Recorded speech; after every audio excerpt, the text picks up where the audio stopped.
Hey everybody, this is Grant, and we're here with another episode of Three Good Questions. I know it's been a minute, but I got a really good one today with Doc Brown and John Mark Hicks. Doc and John Mark have been having a series of conversations where they talk about different things from race to the cross to reconciliation to grief. And today we're going to have a conversation with both of them. I went back and watched all of their episodes again and came up with a few questions based on some of the conversations that they've had. So that'll be the trajectory of our talk today. John Mark Hicks is a Bible professor. He's one of the ministers at All Saints Church of Christ in Nashville and an author. If you will, John Mark, just say hi real quick. Get the camera on you for a second. Hello, everybody. It's good to be with you. Hey, John Mark. Doc Brown is a minister at Westview Church of Christ in Huntsville, Alabama. And I know you're not from Huntsville. That's kind of my stomping grounds. I grew up in Muscle Shoals, so right down the street. He's also an engineer and project manager at Marshall Space Flight Center, and he's also an author himself. If you would, Michael, just say hi, wave at the camera. Hello, everybody. Thank you, Doc. It's good to have you here today.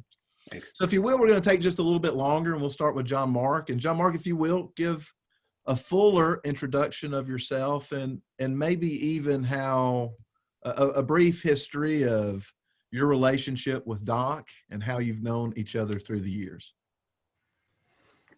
Well, I grew up in Virginia, and my father was a minister, and my mother was a school teacher.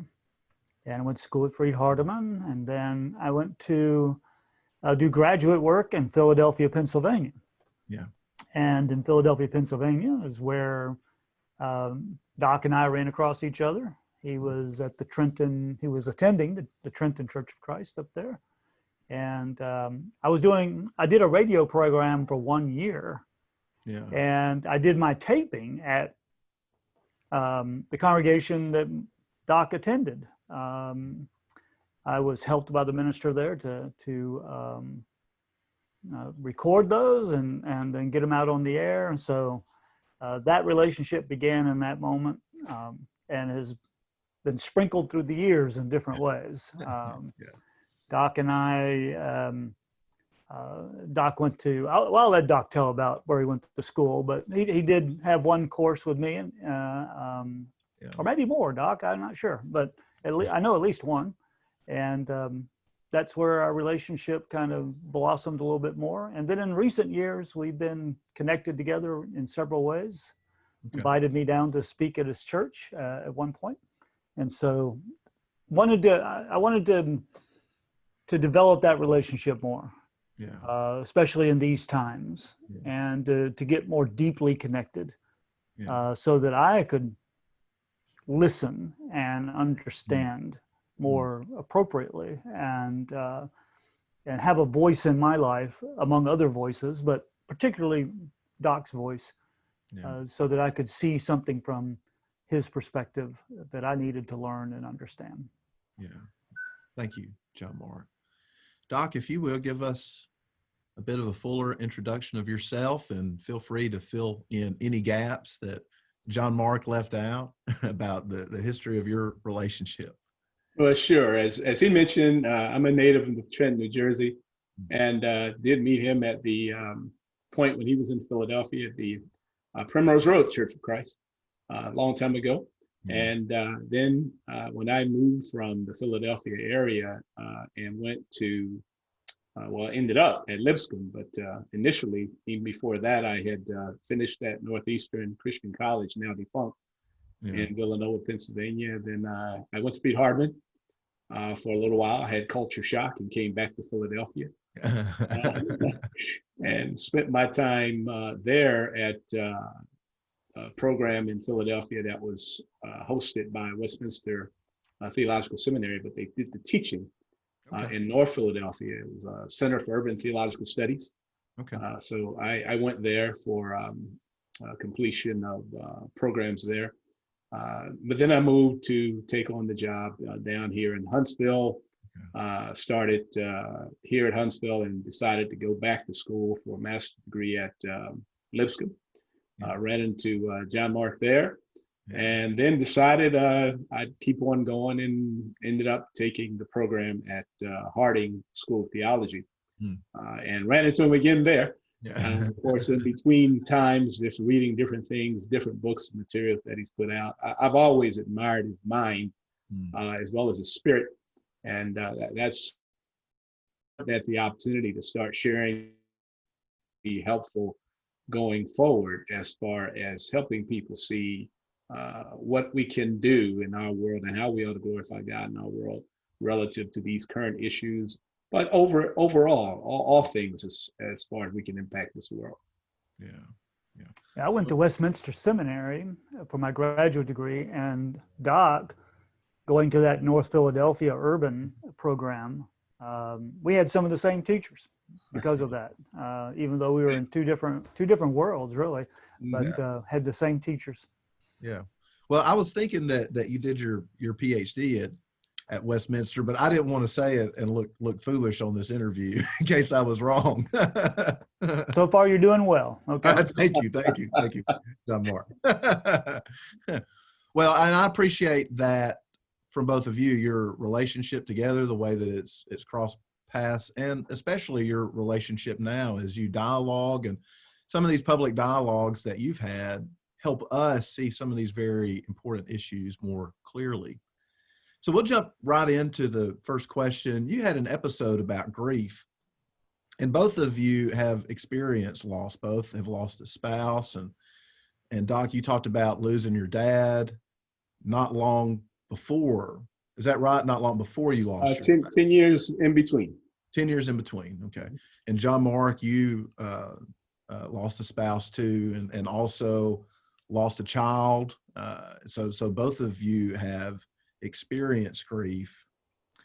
I think that the experience of grief, and I've experienced some as well, I haven't lost one, but I have a child that experiences disability. So there is some grief and some walking through that, that just shapes you profoundly. And for me, tapping into that was helpful in how I see the other. The way that I see my son has been helpful in how I see the other. So that's my question for both of you. And I'll start with John Mark. Do you think that learning to tap into our own grief and loss, since eventually it's a universal human experience if we live long enough, can that be a helpful tool in hearing and seeing people across racial lines?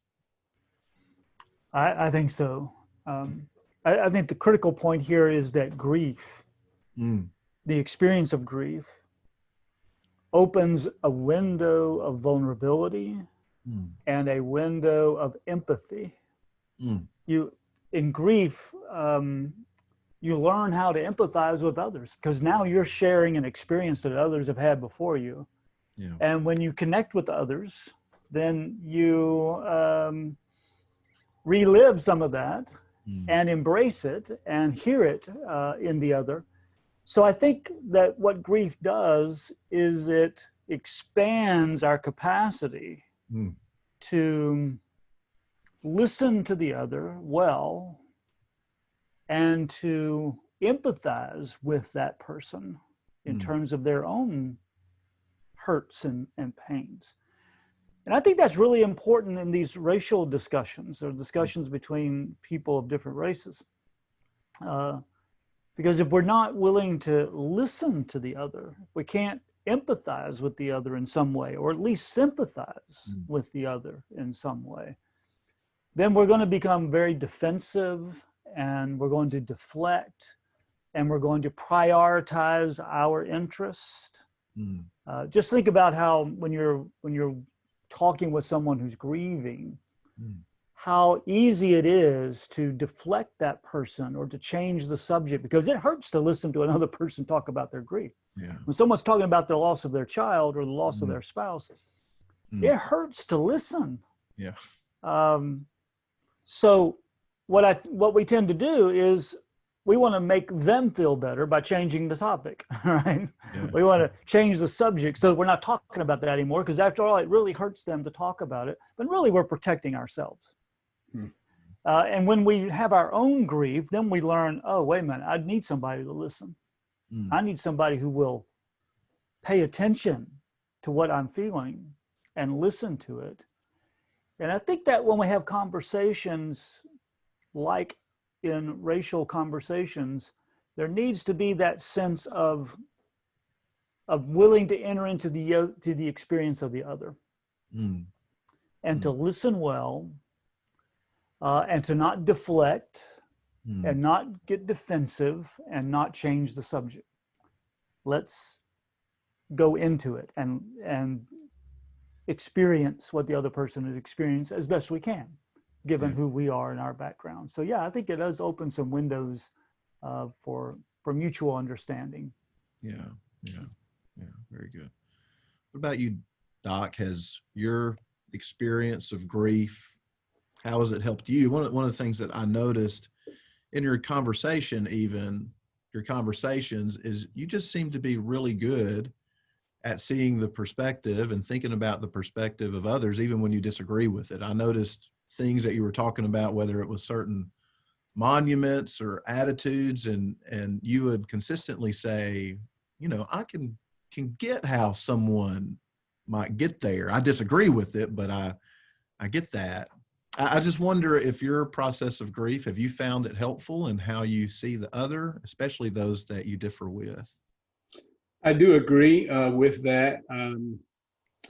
I think a lot of this, as far as my own experience is concerned, a lot of this comes out of my background, even growing up. Somehow or another, my parents infused in us a degree of sensitivity for pain in other people. I'm thinking as John Mark was talking, I was thinking about this kid I went to school with. During the time when the neighborhood was transitioning from mixed black and white, relatively equal mix, to becoming more black. I watched that transition as the neighborhood changed. And this kid was a good friend of mine. But then I remember during that time in middle school, which for us was 7 through 9, I saw a bunch of guys come grab the guy, beat the guy up for no reason at all. And that bothered me. And it was a black on white crime, if you want to use that terminology. I mean, that bothered me. But then there have been other experiences in my life where it doesn't matter what the race of the person is. It bothers me that somebody's being ill-treated. When I lost my wife, when I lost my dad, that level of sensitivity came to me to the forefront of my mind. It had already been there, but I think it got increased. And then even more so when I lost my wife, because that was a level of pain that was completely unexpected, and an experience that was completely unexpected. So what that did was help me reflect on the various people I ministered to over the years when my wife was living, when they lost spouses, but it didn't hit me the same way. And then when, of course, I went through that dark valley, it hit me in a way that allows me even today to be much more sensitive and caring. And as my brother said, have my ears open and my mouth closed to let people express to me in whatever ways they can how they're feeling, and learn to just be more demonstrative in putting a hand on the shoulder or anything of that nature. Not to speak too long, but about 1.5 years ago, one of the members of our congregation lost, the husband and wife lost their son in a senseless, tragic car accident with a drunk driver. And running to the hospital to see him in the condition he was in at the time, and to see the family, to see the parents, my mind went right back to how much I was hurting when my wife was sick. And it wasn't words. It was just a quiet presence of wanting them to be able to express to me where they were, even without words. You could see it in their eyes. And so the reflection on the pain I was feeling when I lost my spouse, and then prior to that, when I lost my dad, and then even going back, even back before, pain itself in other people, it just brings out that sort of sensitivity. And I think when we have our own pain, it even just increases that much more. And I believe it's a blessing, even though it hurts. It's a blessing to help us minister to other people. Yeah. I like that phrase, quiet presence, Doc. I think that's really important. And when it comes to discussions of race, I think as a white male, I think my barrier often is I cannot get into your experience. Mm. And your experience is different from mine. As a white person, I do not have to overcome certain obstacles or certain barriers. So I don't know what that's like. Yeah. And if I don't have conversation with people, or if I'm not quietly present with others who can describe that experience for me, then I'm just totally ignorant of it. And I don't know, I have no sense of what that's like or how it is a barrier or what kind of barriers there are. And that makes me, as a white person, I have a tendency to think, oh, well, these Black brothers and sisters, they're just whining. You know, they're whining because it isn't that bad. It's not that bad. Yeah. It hadn't been that bad for me. You know, I live in America and it hadn't been that bad for me. So why is it so bad for you? And there's a lack of appreciation or lack of understanding, a lack of sympathy, and a lack of quiet presence to listen to why it is so bad. Does that make sense to you, Doc? Makes plenty of sense to me. I think we all struggle with it to one degree or another. Definitely race is, I'd say, the number one thing we're struggling with, that as far as being able to identify with others. I think it's in other areas as well. I think it has to do with income. I remember one of the professors I had at the Westminster Experience, I can't remember his name, but he started off, here's this guy, right? Here's this guy coming into North Philly, which it's not the place you want to go walk your dog, right? Per se, at that time. And he comes into a classroom. There's all of us in there, African Americans, were in a class. And he makes a statement to the effect that I know a lot of you, at least these aren't exact words, but I know a lot of you start thinking, how can I identify because I'm coming from a position of relative wealth. And you might say, well, how would I know about that? And then he said, well, you know, it could be turned around. How would you identify with somebody who has a position of wealth? It kind of it forces us to start looking. Pain is colorblind, and if we can learn to look at pain, regardless of who's suffering with it, by just identifying with our own sense of pain, I think it helps us break that barrier of insensitivity. And so often, I think we miss that in all the chatter around the issues. But if we could identify with pain itself, I think it'll help us be able to reach out and be that quiet presence and learn. I now get more of what you're dealing with. I can't quite be there with you. I just know way, but I know pain. And I'm going to try to make myself even more open my heart to the pain you're suffering, even though I can't know it in the same way. That's really good. I think, and I don't want to spend too much longer on this question, but I want to dive a little bit deeper into it one more time. And you, Doc Brown, correct me and feel free to push back on me if I get any of this wrong. But to me, it feels like there is a collective grief in the Black community, and it's been there for a while. And that comes to the forefront in different ways. It comes to the forefront in sadness. It comes to the forefront in anger from time to time. And I think it's difficult for us as white people to hear that. And I think I probably fit into that category that you mentioned for a long time, where I don't think that I was one of those guys that could say my best friend is Black. I could say that for a long time. But when my son began experiencing difference, And all of a sudden I walk into a school and I'm treated differently. I notice it. I notice that all of a sudden teachers treat me differently. Things happen a little bit differently. It's not to compare my experience to the Black experience in America, but it did make me step back and begin to notice. And on that level, I was able to tap in and listen to something collectively that I feel like Black people had been saying for a long time. And I wasn't able to hear until I was in a situation of powerlessness that made me listen to other folks more effectively. Does that sound true to you, Doc Brown? Push back. Tell me where I'm wrong. There's a lot of resonance. That resonates a lot.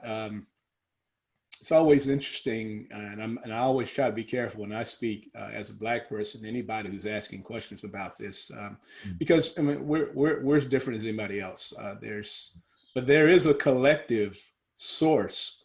It can't help but be a collective source and experience of pain for people of color, particularly Black people, because we come from the same origin. Now, it branches out into different ways. There are some economic ways in which it branches out differently.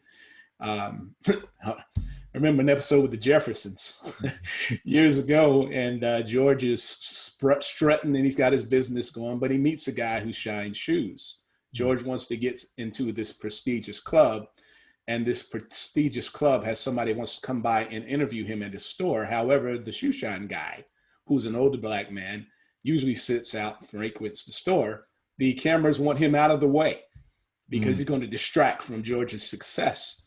The episode goes on. George and the shoe shine guy have a discussion afterwards. And basically, George is taught a lesson. The guy says, you're celebrating your success and you look down on what I do, shining shoes. All you're doing is cleaning somebody's dirty laundry. The levels in terms of the pain can come and they stream out in different tributaries, but we still have one thing in common. I don't know a better way to say it than we're Black in America. And when you have some of the things that have been happening occur in this moment, they've occurred before. I take a walk every morning from my neighborhood to another neighborhood and back.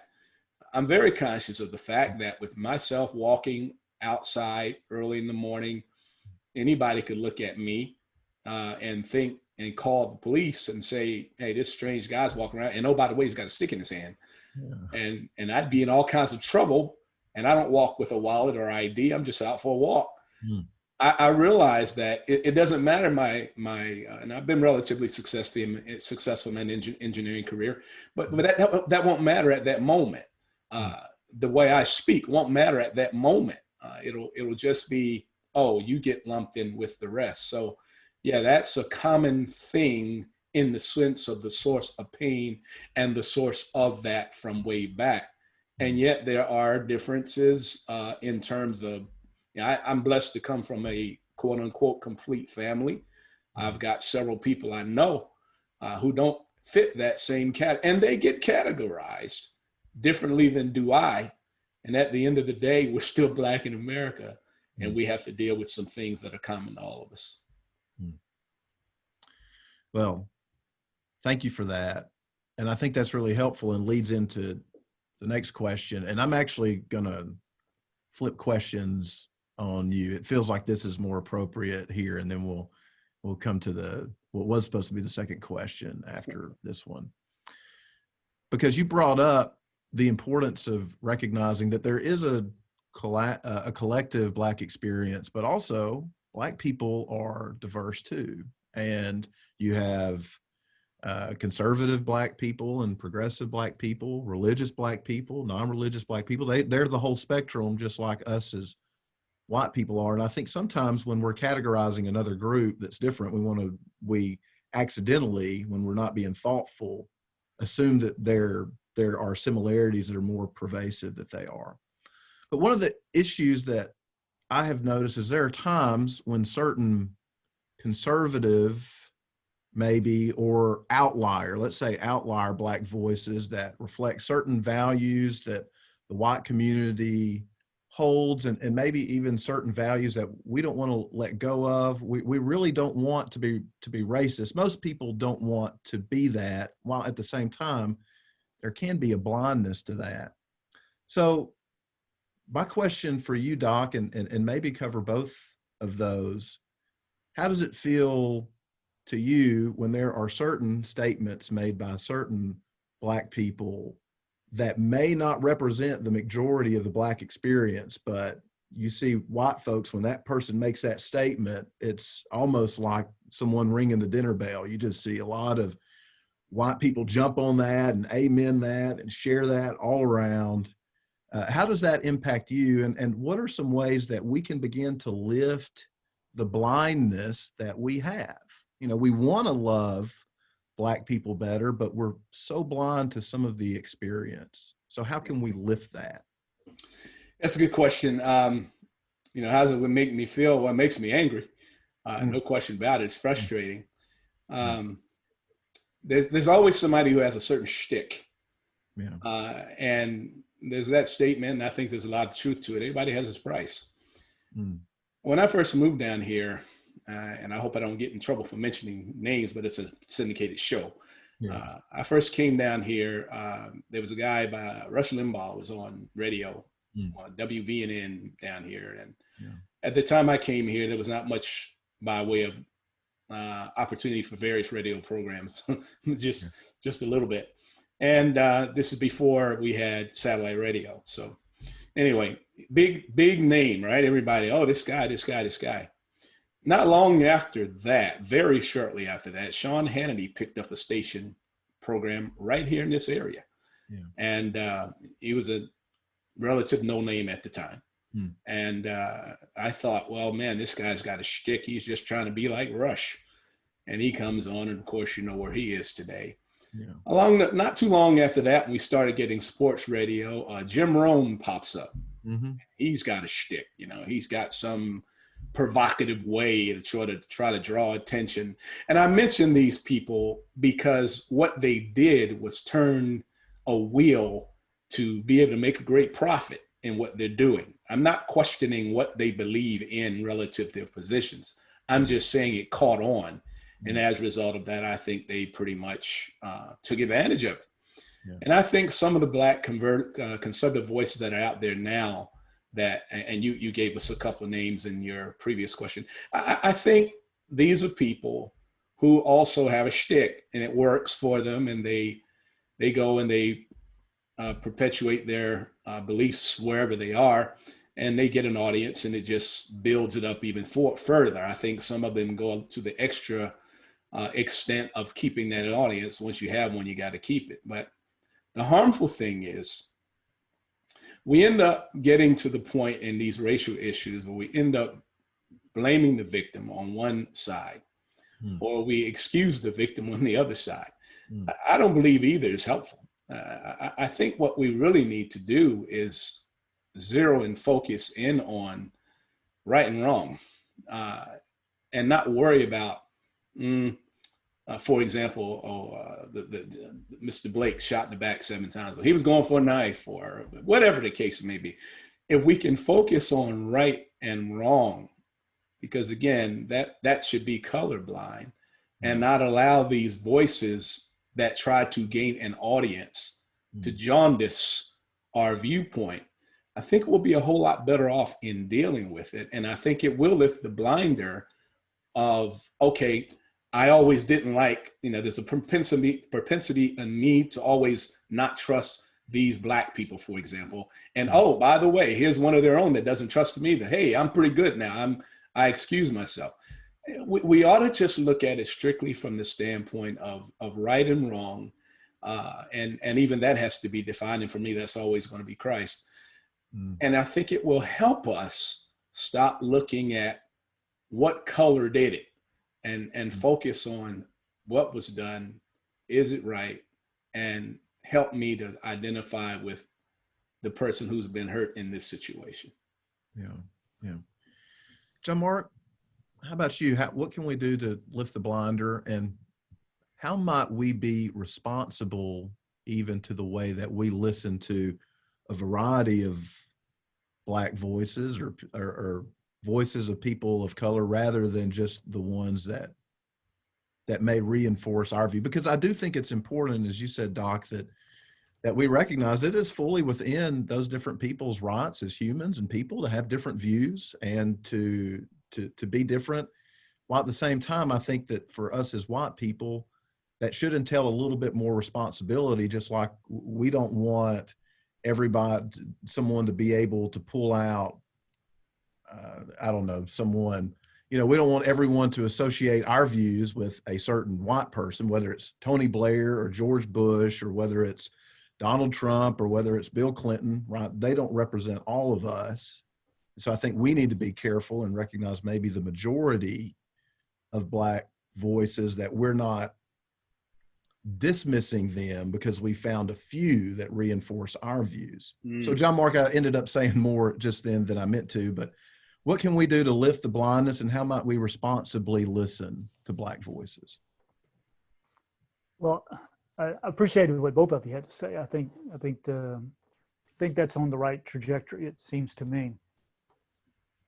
But first of all, we need to learn to listen, and we need to listen to diverse voices. Yeah. I don't have a problem with that at all. Yeah. I think it's important to listen to diverse voices, diverse white voices, diverse Black voices, diverse Latino voices. Let's listen to as many voices as possible. Yeah. And to listen on the front end, to listen for mutual understanding.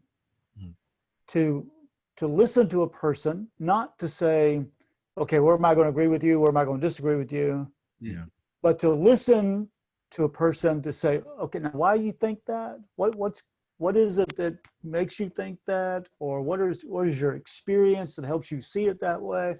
I want to listen, not to critique first, but first to listen to understand where they're coming from and why this is important to them. And I think that's true for a conservative as well as progressive, whatever labels we want to put on that. And it's true for Black and white. So that's the listening posture. A listening posture is not listening to someone so that I can be reaffirmed. That's not a listening posture. Yeah. Nor is a listening posture listening to someone so that I can find the crack. Amen. So that I can find the crack and get my wedge in there and blow it apart. That's not listening. That's self-interested. Yeah. That's me trying to make sure I'm right, rather than entering into the experience of the other person. Now, having said that, we need to listen, and listen to all the voices. And this past week, I made sure I listened to a 90-minute program that had voices that typically I would disagree with on certain issues, but I made the intentional choice to listen, even where I might disagree. But having said that, we listen. The second thing is, discernment. We listen, and we listen well. We enter into that experience, and we seek understanding. But then we also need to seek discernment as well. And that's what I think what Doc was talking about in terms of right and wrong. Yeah. That the discernment process is not, well, you Republican or you Democrat, or, are you conservative or are you progressive? I think as Christians, as Doc and I have talked about before, we look at this through the lens of the cross. Amen. We look at this through the lens of God's revelation of God's self in Scripture. And we find our location for discernment not in a theory that somebody in the secular world has, or some kind of necessarily even an experience. Yeah. But we find our location in the norm of the story, in the story God has revealed, and particularly in Jesus Christ. So Jesus becomes our fundamental discerning. And by the power of the Spirit and with prayer and with dialogue. Now, discernment means we also dialogue, because my discernment, I may not have listened very well, right? So that's why I got to ask questions. And that's why I have to have some kind of dialogue and to listen in the dialogue. But ultimately, discernment is not going to be rooted in some kind of partisan ideology. Amen. It's going to be rooted in the revelation of God in Jesus Christ by the Spirit.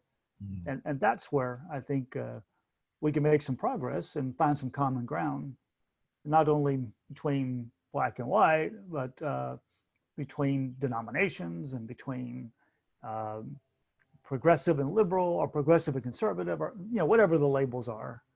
If we become focused on the center, focused on who Jesus is and how Jesus provides some discerning principles and discernment, I think we're going to be better off if we keep centered in that. Yeah. Kind of keep that as our North Star to an extent, Exactly. Our guiding principle. Yeah. The next question that I have, and I'll start with you, Doc, again, is that sometimes in my circles where I'm at, and I'm at a predominantly white, pretty politically conservative church in general, and one of the things that is often said in my circle is that what the problem is we keep talking about it, that if we would just quit talking about it, all this would go away. And so my question for you, Doc, is how would you respond to that?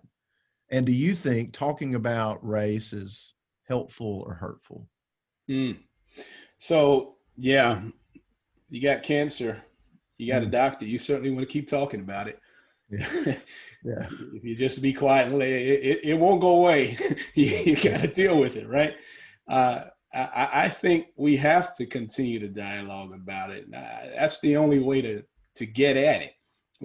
And I think the way we start bridging these gaps is these personal relationships that become increasingly more deep. And we start sharing our mutual experience and understanding, getting the corrections we need to get. You don't resolve this by just ignoring it. I would hope. I mean, race in my circles, Black congregations, it's taken for granted that this is something that we're on the downside of, that and this is a general statement. We certainly are always aware of being the victims of, or the powerless ones in this country. And it's not just something of the last few months, man, this goes back since we got here. I was watching recently Dr. Gates's program, I think it's called One More River to Cross. They had it on PBS, but it traces the history of African Americans here, but it starts with the slave trade in Africa. And it just points out so many things, and it always reawakens in me a sense of pain and a sense of anger too, to be quite frank. And it's a dialogue that has to be had even among us as Black people in this country. Yeah. As I've said before, we're collective in one sense, and yet we're just as diverse as anybody else. And so there's that need to talk about race among us. There's always been that need to talk about race among us, fair-skinned us, dark-skinned us, nappy-haired us, straight-haired us, all that stuff. We have to talk about it among ourselves. So the debate doesn't just go Black versus white. It's within our own communities. And then as far as white people are concerned, we need to have that conversation with you. You have the need to have that conversation with me, especially in the church, to the point where we are always aware of what's happening, that this is something real in America, and we have to start addressing it. We just can't assume white church is going to go Republican, for example, Black church is going to go Democrat. I think it's deeper than that. Yeah. And so we continue to talk about it. And I think as we continue to talk about it, and then we force ourselves to start building personal relationships at every opportunity we get, that mutual understanding becomes more apparent, and we start being able to trust one another more, lose that suspicion, lose that big broad paintbrush, and pull out that little tiny brush in order to look at specific things among people, as opposed to, everybody's that way. So no, not talking about it doesn't resolve it, certainly doesn't heal it, doesn't help it. hinders the kingdom, hinders any fellowship in the real sense. Talking about it is painful and uncomfortable, but I think we all benefit from it because we get to see who we are in terms of our thoughts. We get to see who one another is. And I think it just builds for a better relationship through that mutual sensitivity. Yeah. Thank you, Doc. Yeah, I appreciate what you had to say, Doc. I think that's right on target. And if I can enter into that mind, because I think I can appreciate where the question's coming from. We just talk about this all the time, and it just stirs it up, and we just need to calm down and love one another and be good with one another and not be racist in our own hearts and feelings. And then it'll all, once we start all getting along at the personal level, then it'll all work out. Let's just stop churning the waters. I think that's what I'm hearing. And I think it is a kind of, if I can be frank, it's kind of a blindness. That is, if in my world we stop talking about it, well, of course it's not going to bother me because the problem doesn't bother me. The problem doesn't affect me, right? So it's going to look like, oh, now it's calmed down and everything's okay. I don't have to worry about when I get stopped by a police officer that I'm going to have a kind of a hostile relationship. I don't have to worry about that. I don't have to worry about if I'm walking in my neighborhood that somebody's going to call the police because they see me. Yeah. They're not going to call the police on me, right? Yeah. But to say, well, we just need to stop talking about it is, I think, a blindness that my world is everybody's world. And if it doesn't affect me, then we just start, it only affects me when we talk about it. Yeah. So we need to stop talking about it. But that then ignores the reality of the problem and how it affects groups of people. And if we're going to be believers in Jesus, and we're going to be disciples of Jesus, and we're going to be called to love our neighbors, we just don't love the neighbors in our neighborhood. We love the neighbors who are also being affected adversely by structures and practices and institutions that may not affect me. In fact, they may benefit me, but they may harm or hinder or suppress others.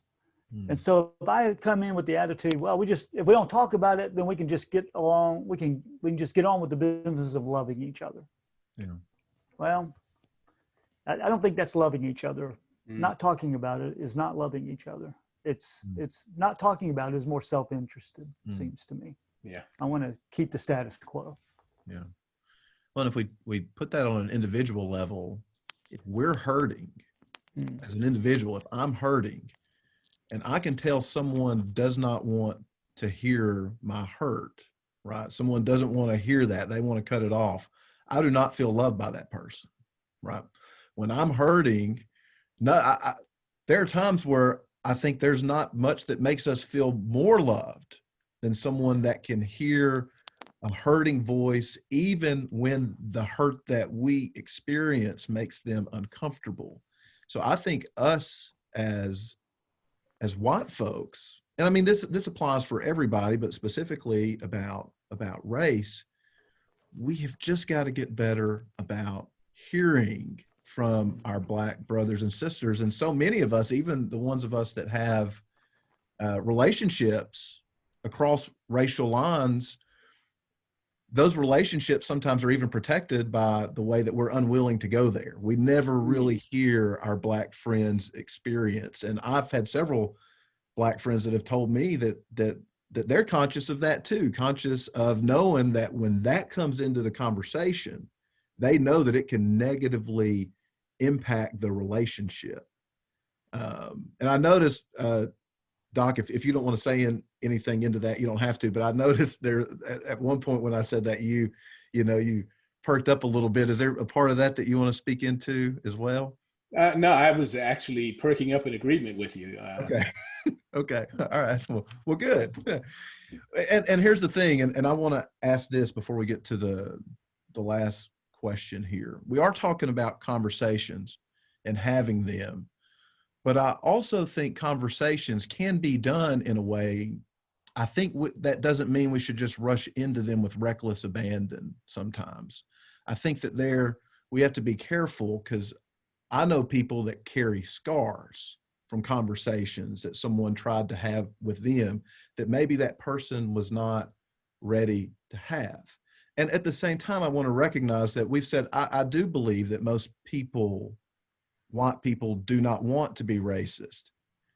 But I think sometimes they just simply don't have access to it. And under the surface, there's still a lot of that there. Still a lot that are willing to laugh at a racist joke.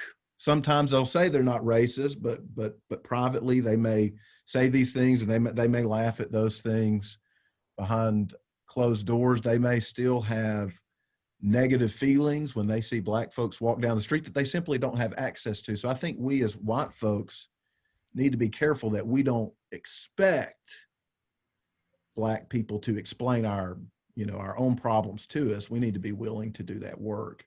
But that's kind of the last question. Maybe Doc and John Mark, either one of you or both of you, what might be some guidelines so that when we enter into these conversations, how might we do so in a way that is helpful and mitigates as much harm as possible? Yeah, I like the analogy where we started with grief, because I think that analogy fits right here as well. Yeah. As you said, Grant, some people are not ready to go there yet. Yeah. And we know in being with grieving people, sometimes they're not ready to talk about it yet. Yeah. It's too painful to talk about it. It hurts too much to talk about it. And that what is needed is more relationship and friendship and presence, and the ability to be silent in that presence and to sit in that presence.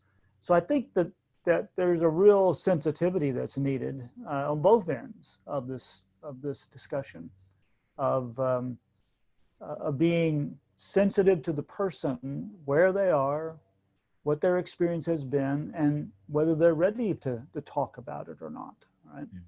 And we keep using the word listening, and I think in the grieving situation, that's still part of it. I mean, that's at the root of it as well, to be able to listen well. And when we're dealing with some political, racial, economic, class, gender, I mean, when we're talking about all that stuff, it gets real heated real fast, because it is so deeply embedded in us. We're socialized into certain ways of being and ways of thinking and particular kinds of blocks of thinking. And so we have to give each other time to unpack that a little bit. Yeah. Here we need some patience. Yeah. And at the same time, as disciples of Jesus, there is an agenda. There is an urgency. There's an urgency to help the poor. There's an urgency to help the oppressed. There's an urgency to love the other. There's an urgency to love your neighbor, right? So that's a hard thing to walk, isn't it? Yeah. To be sensitive and be a listener and to enter into that other's experience, and to give space. And I'm thinking about giving space to white people even. Yeah. Because they're having some of us are having a hard time coming up to speed on the experience, on the Black experience. So we need patience in that way as well. And at the same time, we need the accountability that comes from our claim that we are disciples of Jesus. Yeah. And if we're disciples of Jesus, then we better pay attention to this. Yeah. If we're going to live out our discipleship in the world that we live in. Yeah. What about you, Doc? Anything to add? So, patience. One of the key things, among the other things that my brother just said, patience is such a critical thing. That whole idea of not wanting to get there, not wanting to go there, can't go there right now.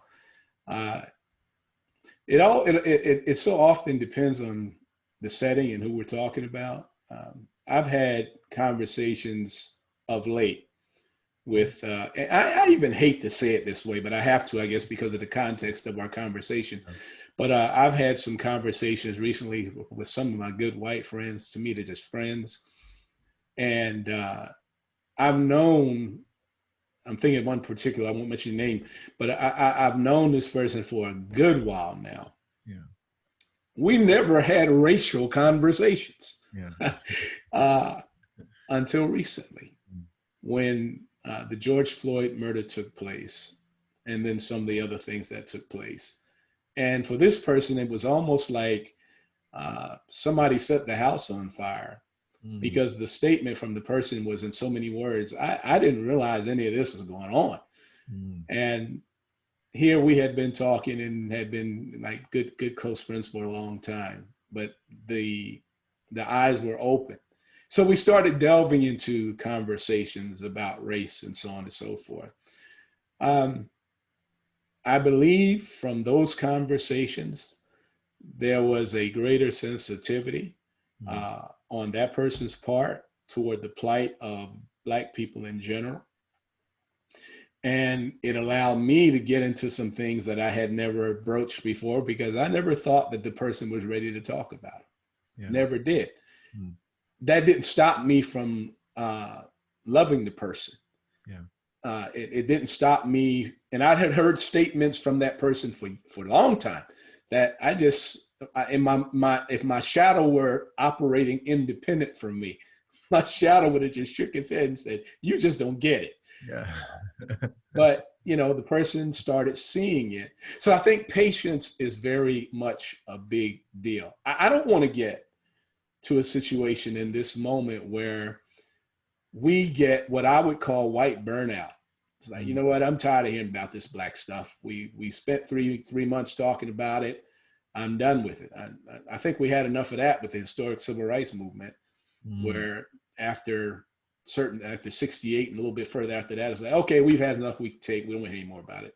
I don't want that to happen again. I'm afraid it will.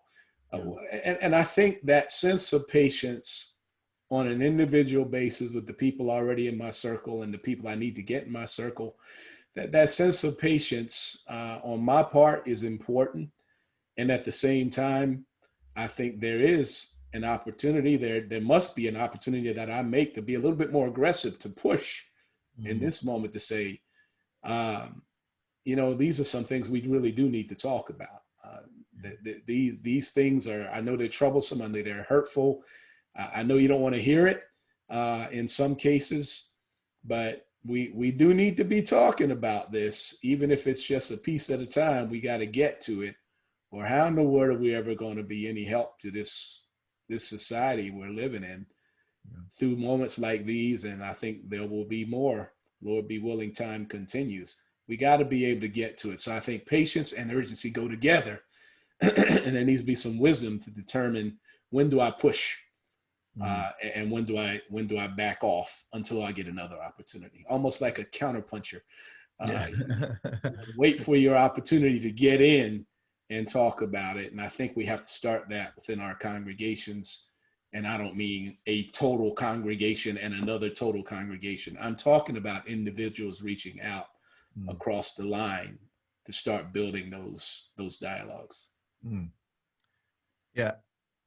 And I think that's a really, what you pointed to about patience, both in the conversation, but also, to keep from having, especially maybe on the white side, a burnout.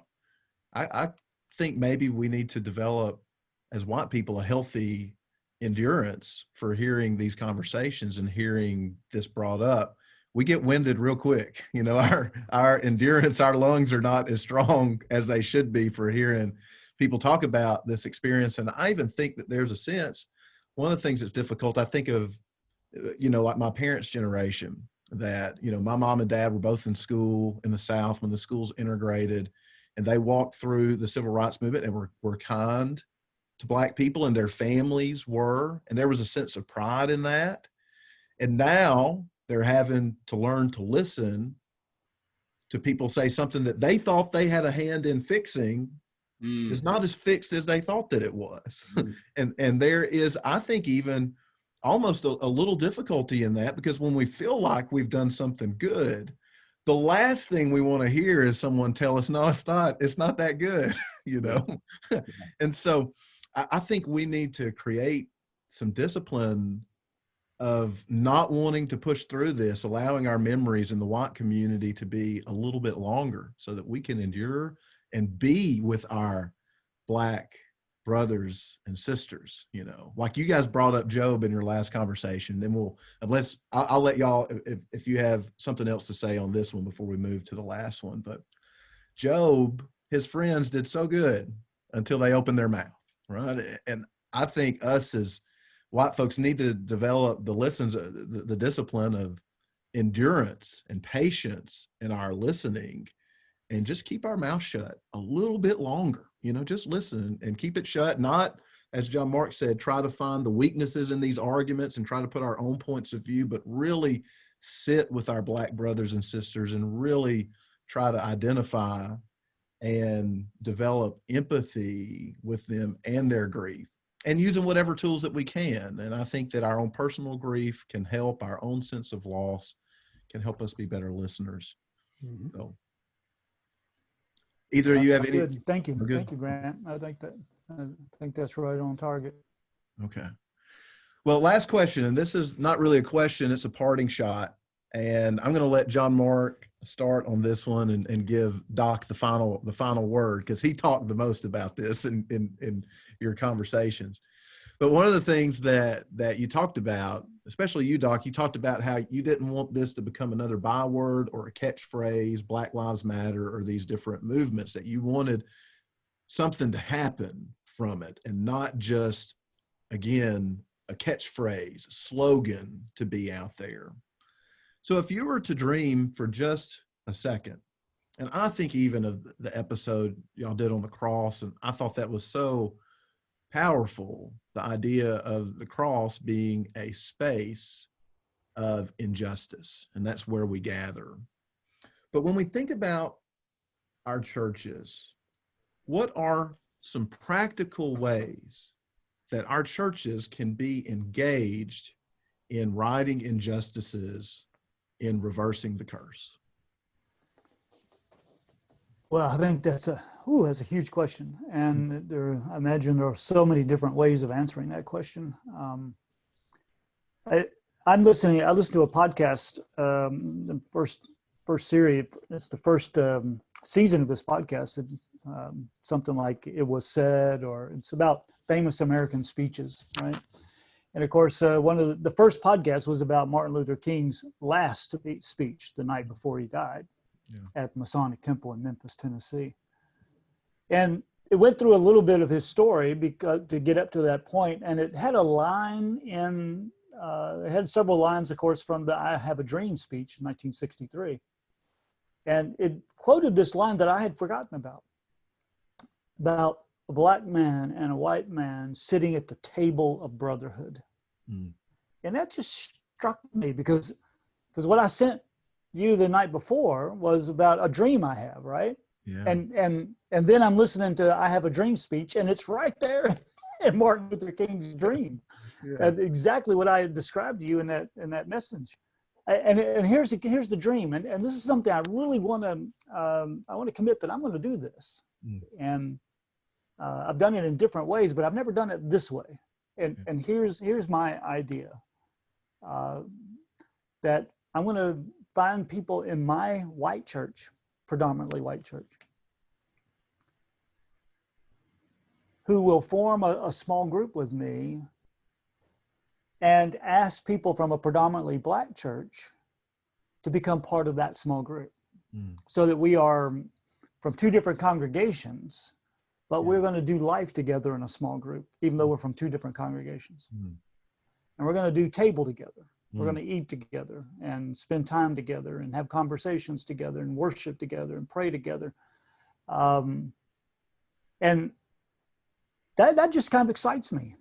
That it's kind of like I'm 63 years old and I'm first thinking of this. Well, duh, you know. And I've written on the table so much. And I've done it within my church. You know, I invite people home from my Bible class to sit at table with me in my home and do the Lord's Supper in my home, kind of thing.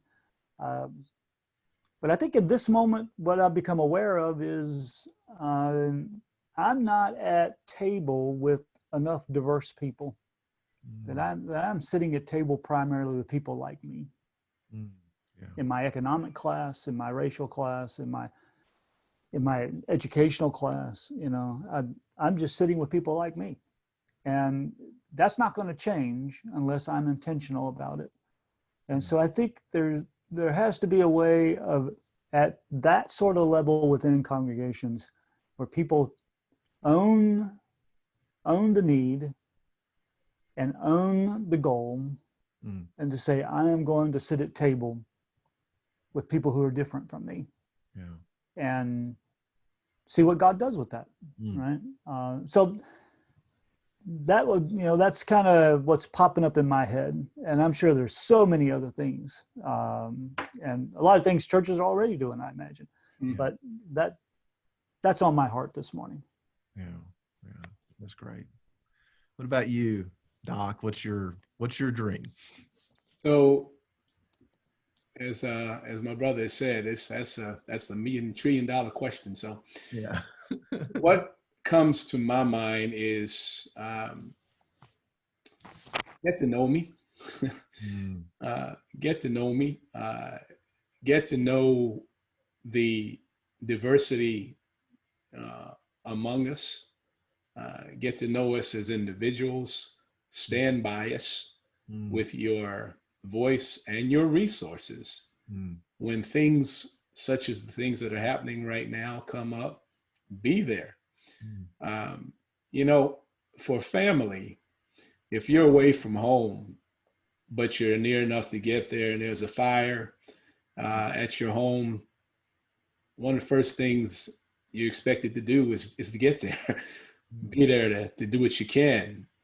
When there are causes such as are happening in this area and other areas where Black people have been impacted as much as we've been seeing recently, but it's been other things as well. I would like to see white congregations in the area my dream would be you send a contingent support team right away. And you come and you find out, what can we do to help voice wrong? No matter what we're here to lend our voice. We're here to lend our support. We're here to lend our hand to address and stand up with you for the things that are going wrong. There was a report recently, of course, about when the NBA's playoffs went on hiatus for about 3 days.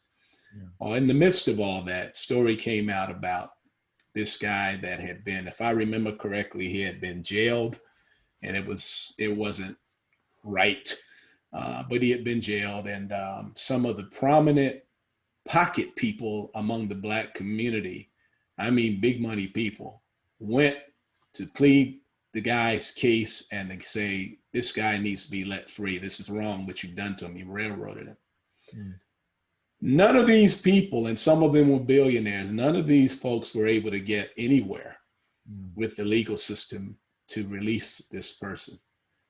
So they reached out to some of their white connections, and those individuals went, that guy was out of jail, I think, if I remember correctly, in like 3 days or something like that.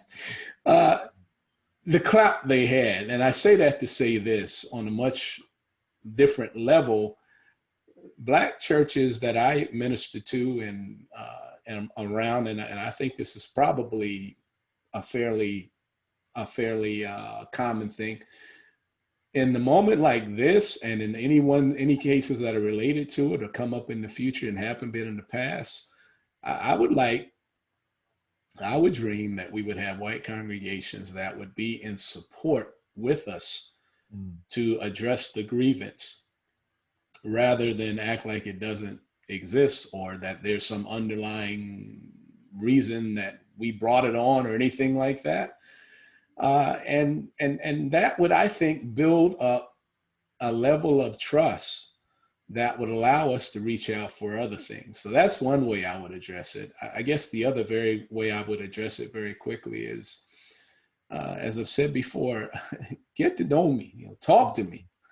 Marvin Gaye's song is always in my mind. Talk to me so you can see what's going on. Yeah. Just get to know me and know what's going on with me. And by virtue of that, you.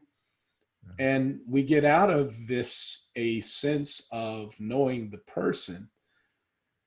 And that brings us to address all of these things in a much different way than we do as strangers from our own sides of the court, and missing what one another is really needing to be after. And that is that concept of reconciliation and standing up for the right thing.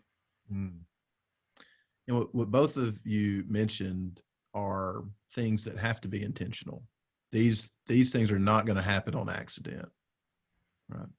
That's right. That's right. Well, thank you so much for spending this time talking with me today. I really enjoyed this conversation. John Mark, as always. Doc, so nice to meet you, and look forward to getting to know you better in the future. Yeah, let's do it again. Well, say that again, Doc. Let's do it again. Let's do it again. Yeah. Sounds good to me. Now, we don't want to expand the catalog of Marvin Gaye songs too much further than what's going on, but we'll keep that narrow. That's expand. That's right. We'll expand the rest of the conversation. Yeah, no doubt.